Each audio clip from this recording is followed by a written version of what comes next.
more. I think, Rod, I think it's time for you just to come on this catwalk and please welcome.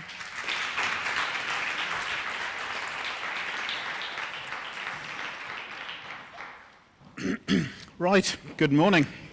I've never done any catwalk work before, so if it goes badly, blame the catwalk, not me. Thank you, delighted to be here. I want to start with a question. This is kind of the world that we live in, right? It's a sense of permanent crisis, of a sense of impending doom, individually, corporately, societally, economically. It's pretty bleak. So, we've skipped a slide already. So a show of hands, how many people feel like this at least once a week? Good. So that the speaker who's doing stuff on mindfulness later has a lot of good material to work with. Who feels like this at least once a day? Be honest. Oh, you're not a very honest crowd. Come on. Come on, you're lying. Because, of course, you know, the point is this. We live in a world that they call VUCA, volatile, uncertain, complex, and ambiguous, as I say, individually, corporately, economically, and as a society. We live in a world of leadership crisis, and I'm going to show you just some research on the extent of that crisis. But my argument today is going to be this, that if you look at what crisis really means, the word crisis comes from the Greek, meaning turning point. A crisis is actually only a moment where things can go in two directions. And I'm going to argue that if you look at the research that we've done and the lessons from it, that from this crisis of leadership is a real opportunity to take a new and different approach to reputation management based around the idea of permission. I'm going to talk about reputation by permission, starting on the inside. So 3 parts today. One is to look at the research that we've done globally over 5 years, and just to stress that's with consumers rather than leaders and communicators themselves. So 5 years of research and the lessons from it. The lessons from that and how those can be translated into this permission-based approach to corporate reputation. And then finally, a little bit of work that we've done on liquid organizations, because reputation by permission and leadership have to start from the inside, in the same way that our own individual leadership doesn't start with our friends or family or with our colleagues or our clients, it starts with us. So, what prompted us, that's what we're going to cover, what prompted us to look at leadership? Well, the starting point was 5 years ago when I took the global job and people said, we need some thought leadership. And I woke up at 3 o'clock in the morning sweating about thought leadership, because I'm in PR, we worry about thought leadership. And then I thought, how many of our clients, how many CEOs wake up at 3 o'clock in the morning worrying about thought leadership? The answer is about that many. Let's be realistic with ourselves. But they do wake up in the morning thinking about leadership from a personal and corporate perspective. And I still carry it around with me. The cover is rather beaten up now, but the cover of Time magazine. Time magazine every year have their Person of the Year. And in 2011, for the second time only, they had a category of person as their Person of the Year, which was the protester. Because after all, this was the year of the Occupy movement, the Arab Spring. There were riots on the streets of Moscow and Madrid and London and New York. There was this sense that leadership was under pressure. And then we thought, okay, but we're communicators. There are lots of people who specialize in leadership. What's happening where leadership, which matters to us, to our clients say, we want to be the leader in, we want to be the leading brand. So we thought this is very real for our clients. But lots of people doing work on leadership. We're in PR. What happens when you look at the bit in the middle, where leadership and behavior meet communication? And we assumed there would be a huge huge body of work, because after all, if there's a whole industry looking at leadership and a whole industry looking at communication, there must be lots of stuff going on in the middle. And the answer, amazingly, was that there was absolutely nothing. And it's from that that the research I'm going to talk through today and analyse was born. A study we call the Ketchum Leadership Communication Monitor, and you'll see a little handout, which, by the way, Johnny got very confused. You read from left to right rather than top to bottom, just in case you get confused. So the KLCM research looks at the views of 6,500 people in 13 countries on 5 continents on effective leadership, effective communication, and how the two relate to each other, so that we can see how corporate and individual leaders are judged as leaders and communicators, to look at the most important attributes and behaviors of effective leaders, understanding expectations of future generations of leaders, so that we can advise our clients on what we call the path to more effective leadership communication. So, what did we find? Well, the first thing we found every single year is that there is a genuine crisis of leadership. Imagine that you went in to your next appraisal with your boss and they said, we want to talk about how well you're doing as a leader. And for the last 5 years, no more than a quarter of your colleagues have said that you're a good leader. You wouldn't be very pleased. That is exactly what we found. Every year for 4 years, and I can give you a sneak preview of this year's research, at no point have more than 25% of respondents globally said that leaders are leading well. There is a huge mismatch, a gap between what is expected of leaders and what is delivered of them. And we have some amazing stats about the size of that gap. Why is it? Well, partly it's about the notion of responsibility.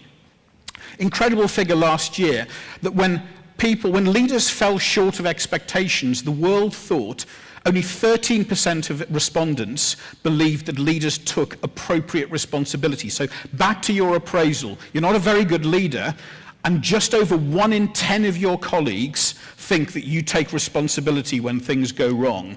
You wouldn't be expecting an immediate pay rise. Values. About 30% of people globally felt that leaders were leading based on a clear set of values. So what about communication? Obviously, as PR people, we really wanted the data to say communication is absolutely fundamental to effective leadership. Well, hallelujah, they did. In every single year, open, transparent communication has been either the number 1 or the number 2 attribute of effective leaders. But only 24% believe that leaders are leading effectively. And there's a gap of 44 percentage points between what people expect from leaders as communicators and what they are receiving. The biggest gap of any one of 19 attributes. So in other words, the most important thing for a leader, how they communicate, is the area where leaders are falling most short. So is this just PR people saying communication matters? Does it actually matter at all? Does it have any impact to the commercial world? Well, we were determined to find out, so we looked at whether in the last 12 months people had either bought less or stopped buying from a company as a result of poor perceptions of leadership, or conversely started buying or bought more. And over half have either boycotted or bought less from a company as a result of poor perceptions of leadership, far more than those who've started buying, which is why communication in a crisis is arguably almost more important than leadership at times of peace. Which categories of leader are doing well? Well, the business community comes out top every year, but only 29% think they're leading well. Again, that is not very encouraging for the business community. Only 33% believe they're leading based on clear values. What about politicians, if the slide will work? There we go. Politicians. Who thinks politicians did incredibly well? Put your hands up. Who thinks politicians in every single year have been the worst performing category of leader around the world? Put your hands up. Oh my God, there are lots of you who actually, so all the people who don't think politicians did badly, who do you think did worse than politicians? The church.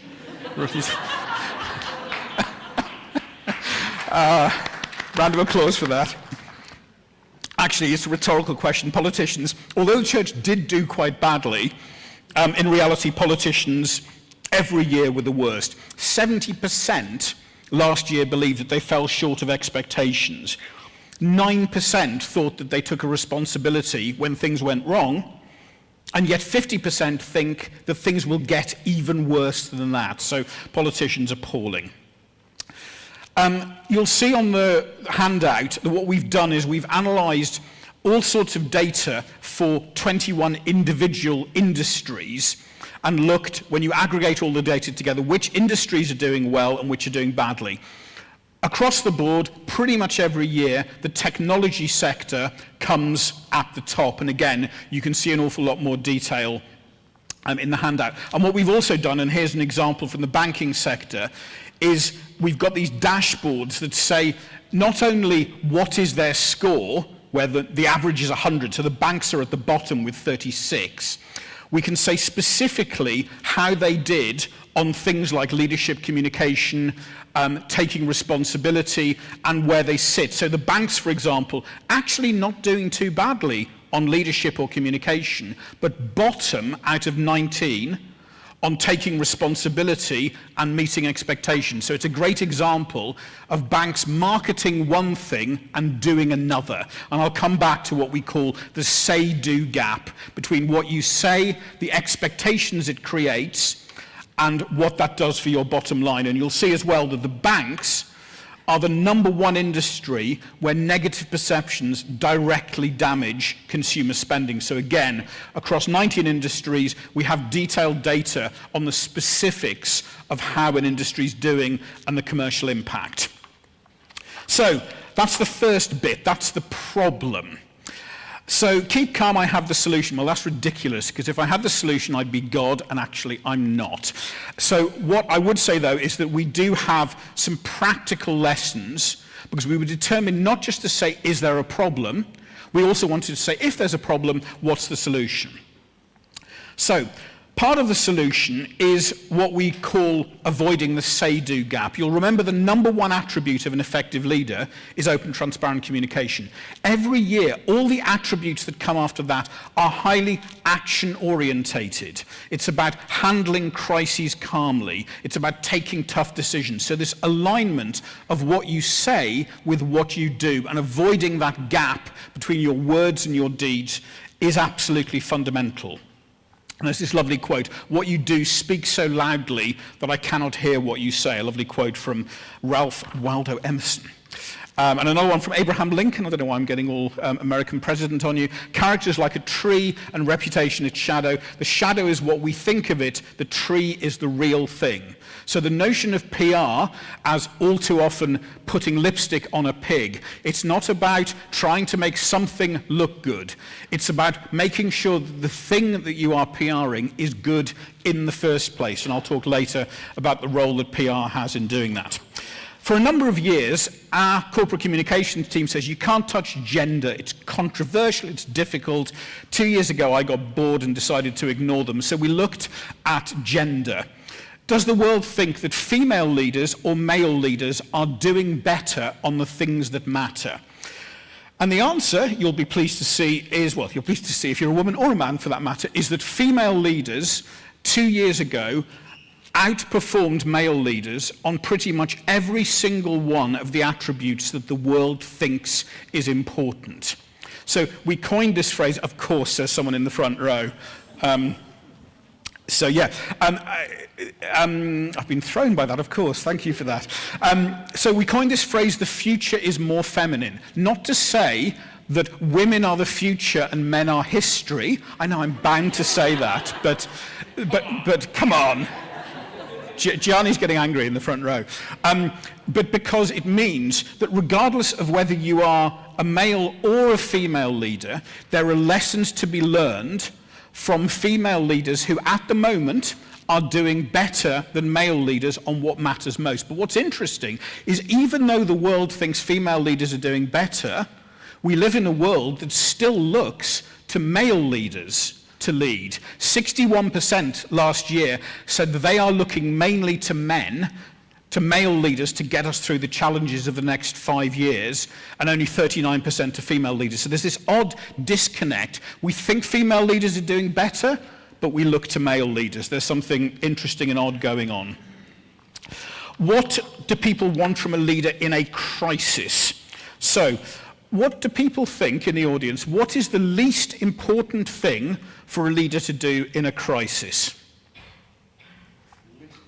The least important. Lose their temper. Anything else? Run away. Interesting thought, yes. Okay, so losing their temper and running away is probably not good. What is the most important thing for a leader to do in a crisis situation? Keep calm. Communicate. Anything else? Support the team.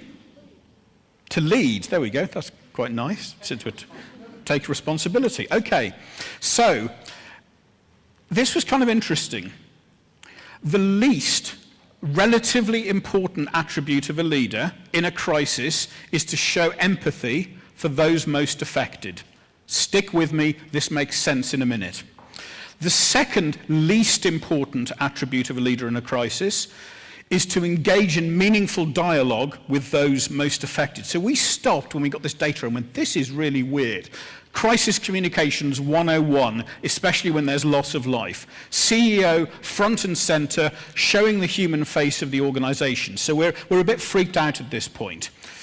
What's the most important thing for leaders to do? It's to have a clear, workable action plan, having identified the nature of the problem. And then it all made sense. Because it's not that empathy is unimportant.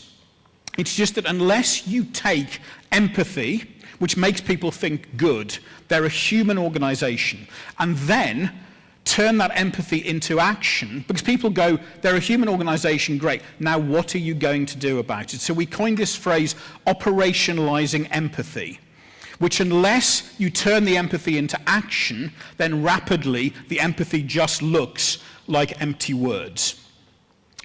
We looked at the channels that are seen as most effective in establishing viable leadership. Interestingly, the top 6 last year were a combination of owned platforms, like your website, like press releases. I know, very weird, but that was kind of interesting. Earned and owned in terms of press releases, websites, but also things that involve the personal presence of the leader, TV interviews, in-person appearances, speeches. Shared has risen up the agenda over the years. Apologies to any advertising people in the room. Paid have fallen. Every single paid channel has fallen and fallen and fallen. Advertising is just not seen as a credible means, at least, of establishing leadership.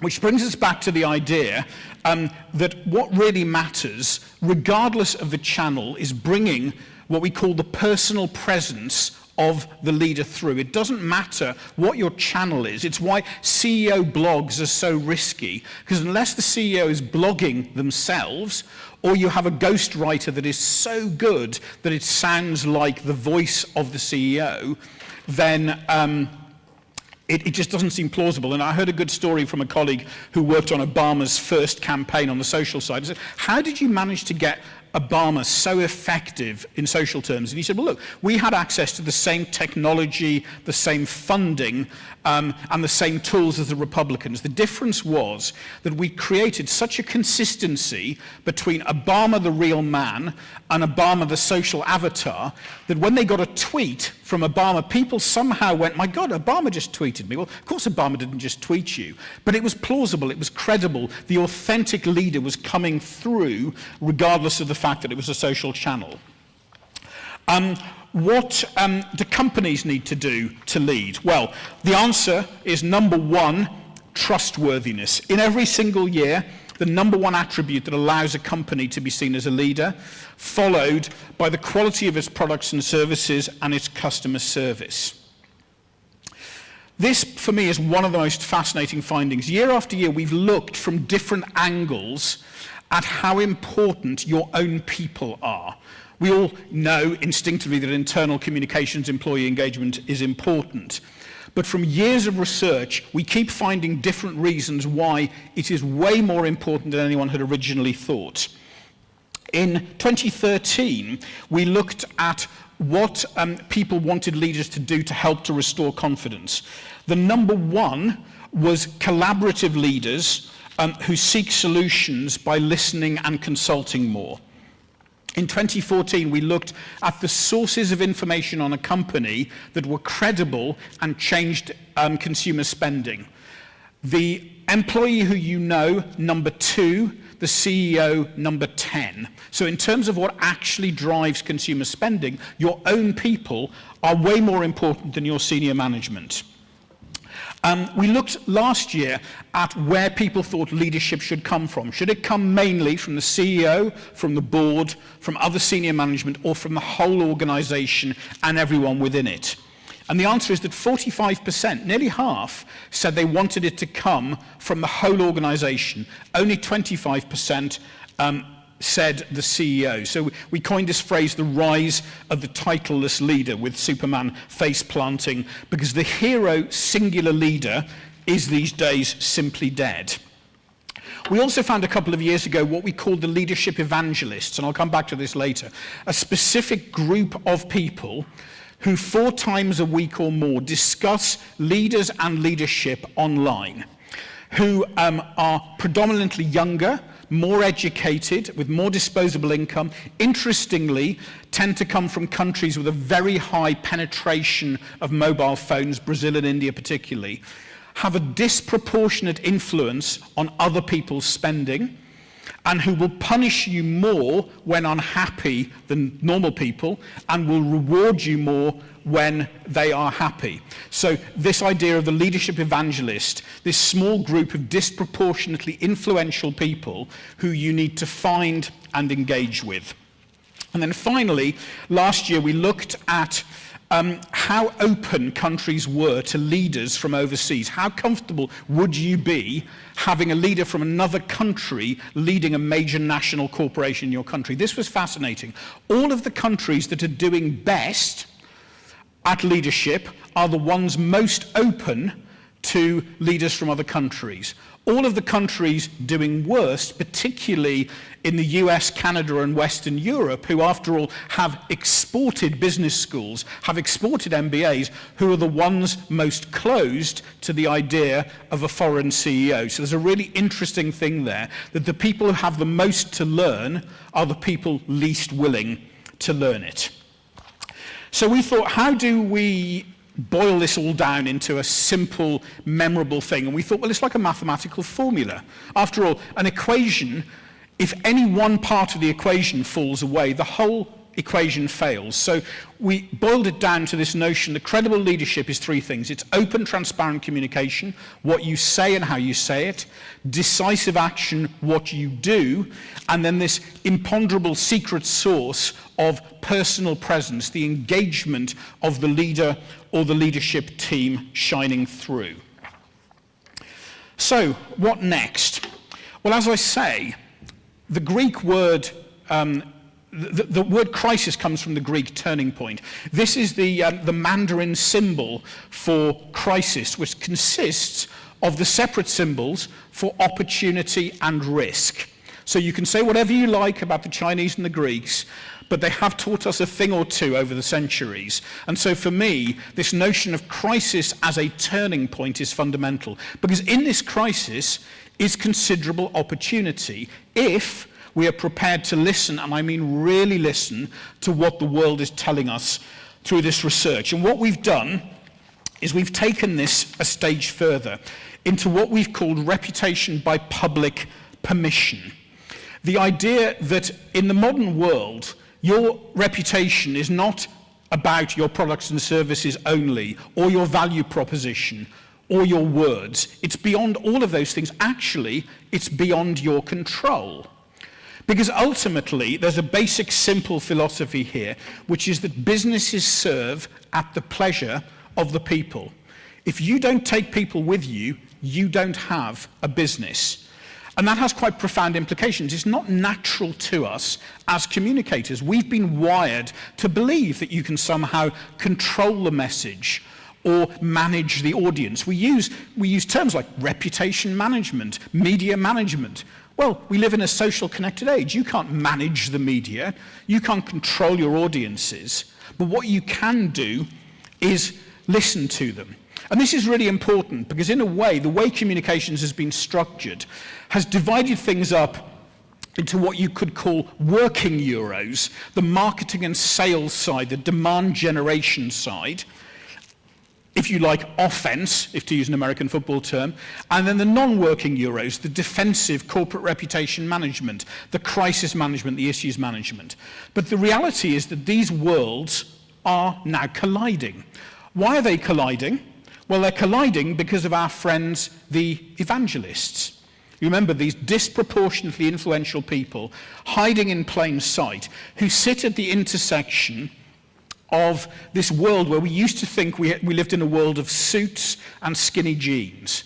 But the reality is, particularly because of the evangelists, whose experiences and conversations shape how they view you and how you talk about you, that has changed the nature of a conversation in an era that is beyond control. In an era where you have to seek and find permission. So you might say, well, it's all about transparency, isn't it? We put the facts out there, everybody goes, brilliant, they're being transparent. Well, not necessarily. Transparency is just a table stake, because if you think about it, you can be transparent, but it doesn't mean that people will like what you say or the tone that you say it. Because your definition of the facts, your definition of the truth, may be different from their definition.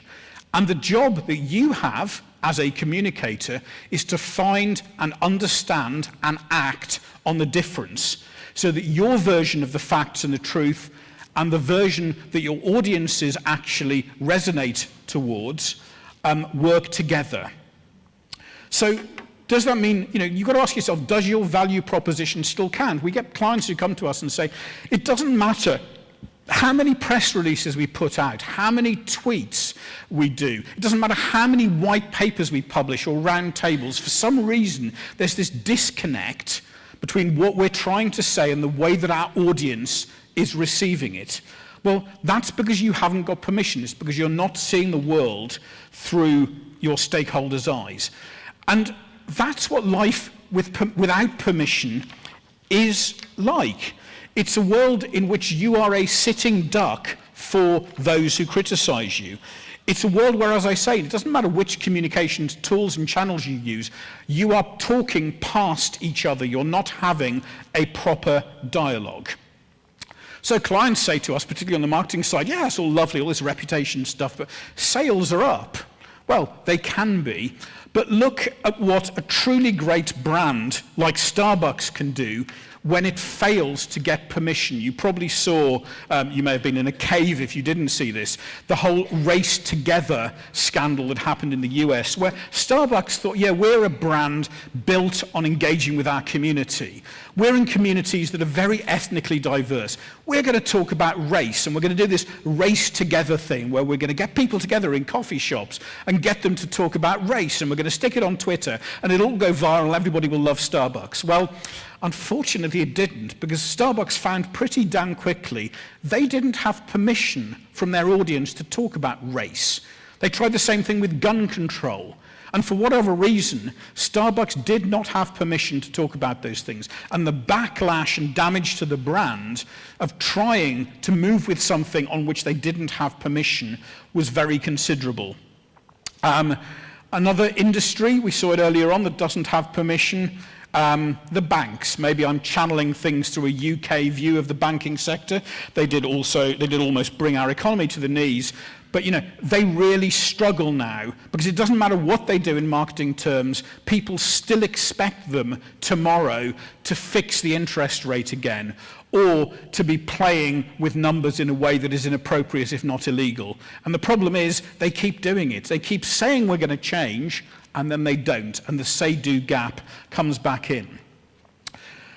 So when you embrace this shift, is it a risk or an opportunity? Well, the answer is it's a massive opportunity, but it takes courage. It takes self-belief. It takes a willingness to take some risks. We work in the US with a thing called the US Farmers and Ranchers Alliance, which is an enormous alliance of every single organization, every single trade body involved in farming and agriculture. And farming and agriculture in the US was really struggling with their permission. It didn't matter what they did. There was this deep-seated mistrust of the food supply chain, of farmers, of agriculture, of Frankenstein foods, of GMO. And it didn't matter what they did, they couldn't break through this. And what we did with them was to say, well, that's because you're not actually having a conversation about food, about farming. And one of the things we did was this thing called the food dialogues. Open forums, live streamed on the web, which were discussions between people across the entire spectrum of views on an issue like animal care. And I mean the entire view, from the most virulent activists at one end to the industry at the other. Because unless you have an open conversation, how can you expect to gain permission? How can you expect to take your brand from the bottom? You've probably seen this before, the hierarchy of permission and leadership, moving from a brand that is focused mainly on your products and services through to having a house of brands, to a branded house, all the way through to a mission-driven position as an advocate and a leader within your industry. So what we've been doing with a lot of clients is working out how much permission their brand has. And it's a very simple process in 3 stages, which is to work out what are the products, services, and offers that you want to have a conversation around. Map the ecosystem of the people, and I mean all the people who are having conversations around that, and then use research to establish your permission threshold. Because unless you do that listening, unless you do that engagement, then any strategy is going to be fundamentally flawed. And you'll see here is that what we've done is we've got this ethos that we've pulled through from the leadership research. Say what you'll do and then actually do it. Be really careful in the expectations that you set. Don't create say-do gaps. Convey a commitment to transparency as defined by your audience is not defined by you. Recognize and admit mistakes and demonstrate that you're willing to improve going forward. Bring out the best in others. Celebrate your most important ambassadors, your employees, and deliver that leadership at every level that we talked about. The death of the hero leader and the advent of leadership by all.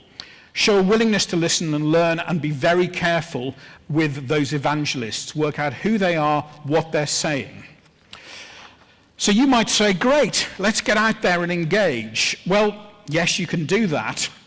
But the final thing I want to talk about is starting from the inside. We have a big change communication team, and they wanted to look at the extent to which the world was struggling with change. Because, if we're all at least once a week, if not once a day, feeling a bit like Homer Simpson in the Scream, then so are our employees, so are the people that we work with. Change is difficult for everybody, and what our change team did was to do a piece of research with 250 executives in 5 countries looking at their view of change. Because after all, change used to be an event, a one-off moment. Now it's a constant. Change used to be based on defining the end state in the future. Now it's fluid.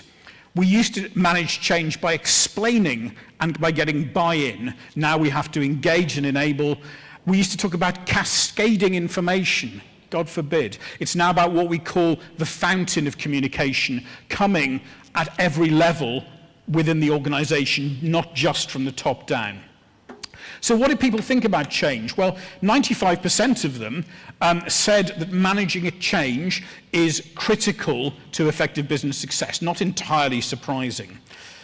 But what's interesting is that that's great, it's really important, but 74% of people feel that they have change fatigue in their companies. It was amazing. There was a piece by Gallup a few years ago that found that something like 80% of employees globally were either partially or fully engaged from their jobs, costing, for example, the German economy $100 billion a year.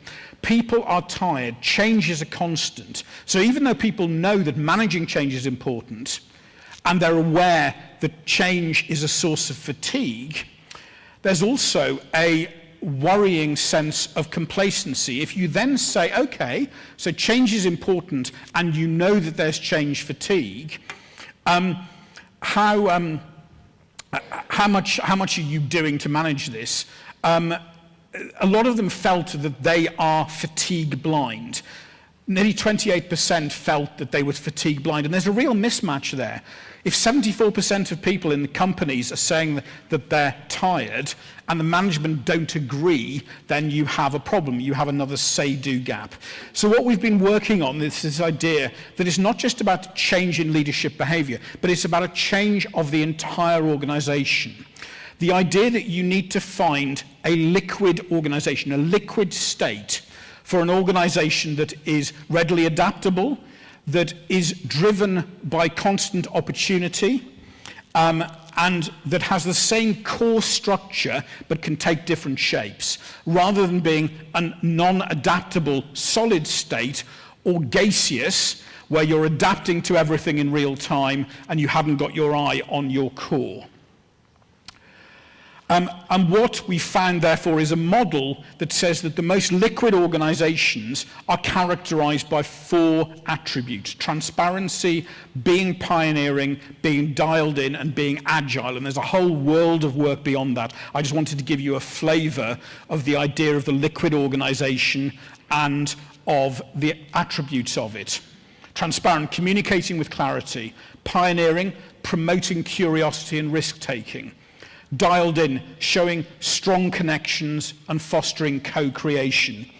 And finally, agile, driving forward and seizing opportunities in real time. So what does this mean for us, for you as communicators? Well, if you stop and think about what it means to be a leader, particularly at CEO level, you spend your life with people looking to you to make decisions and choices and trade-offs 100 times a day.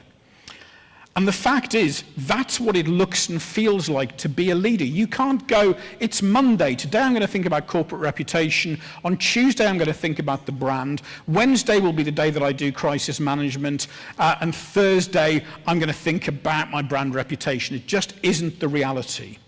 So if you take everything I've said together, there's a real opportunity for us as communicators to move upstream, to stop complaining that we don't have a seat at the top table, and to use this sort of research to say, if what you do is as important as what you say, to avoid putting lipstick on that pig, then communicators have to be there when corporate decisions are made, when corporate strategy is developed, when that is translated into action, and then that is turned into engagement. Rather than us sitting there going, give me your corporate strategy, give me your corporate behavior, and I will PR it for you.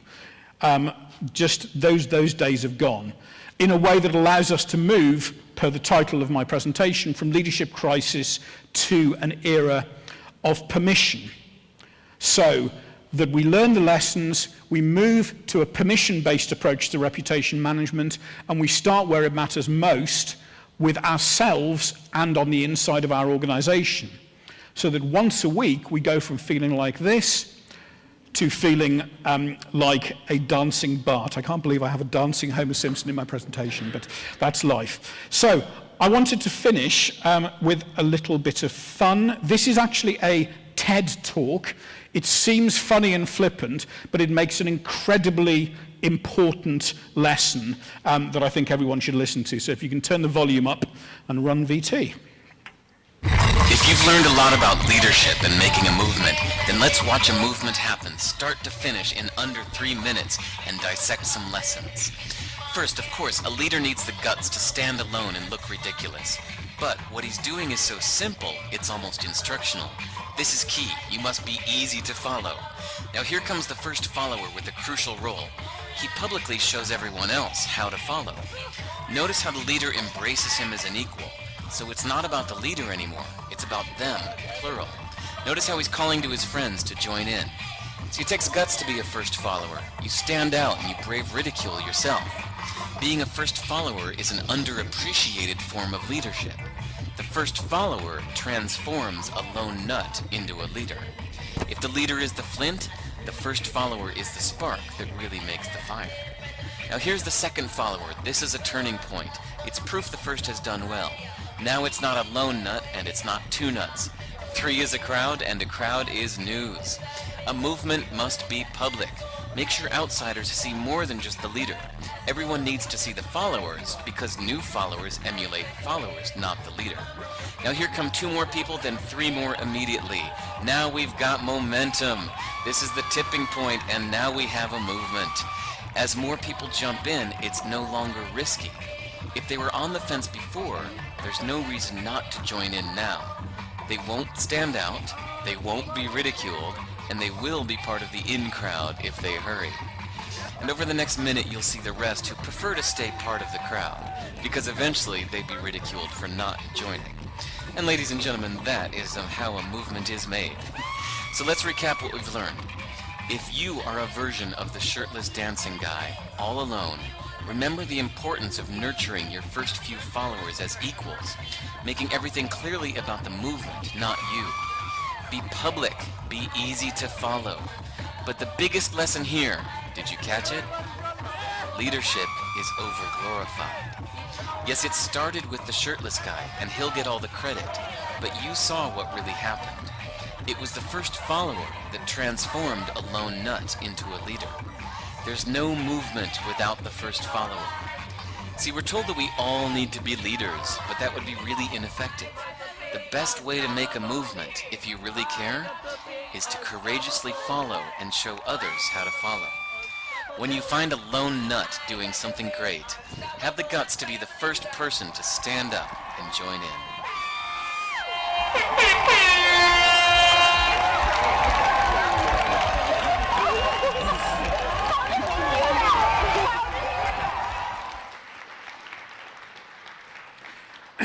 So don't worry, I'm not going to take my shirt off. I've been asked before after that, so it's not going to happen. But I just love that line. I spent 45 minutes talking about the importance of leadership. And the most important thing you've heard today is those words, leadership is overglorified. Without permission, without listening, without aligning your words with your deeds, it doesn't matter what you do, nobody will follow you, your brand, or your organization. So with a shirtless guy to finish, I'm happy to take a couple of questions. I know time is up, but any quick questions before we finish? Yes, we have some microphones. So if you have some questions, this is a great opportunity. So, who are the first one? So, there is one. So, Just shout. yes, or just come here. Hello. Hello. There was this Bukowski citation, you know, that stupid people are brave and confident and intelligent are not. We probably are too intelligent to be good leaders, so we cannot ask boldly enough because we always have second thoughts. So what's the way out of this crisis? So how do we get out of the crisis of self-doubt is your question. Yes. Wow, it's a damn good question. So who in the audience never suffers from self-doubt? Yeah, good. So there's the answer. It's good that we've got some mindfulness later on. I'm a big fan. The answer is back to this idea of giving leaders permission to be human and admit they're human. There was a really interesting debate in Johannesburg when Christoph and I were there about whether the expectation of leaders to be perfect is half the problem, whether as PR people, us trying to make leaders look like perfect beings is half the problem, because you can't be perfect. None of us are God, no matter what you think of the church. The reality is we have to allow leaders to be human, to make mistakes, to admit mistakes, and that starts by us doing that, by willing to admit that we are flawed, that we make mistakes, and that we're not perfect. Does that sort of half answer your question?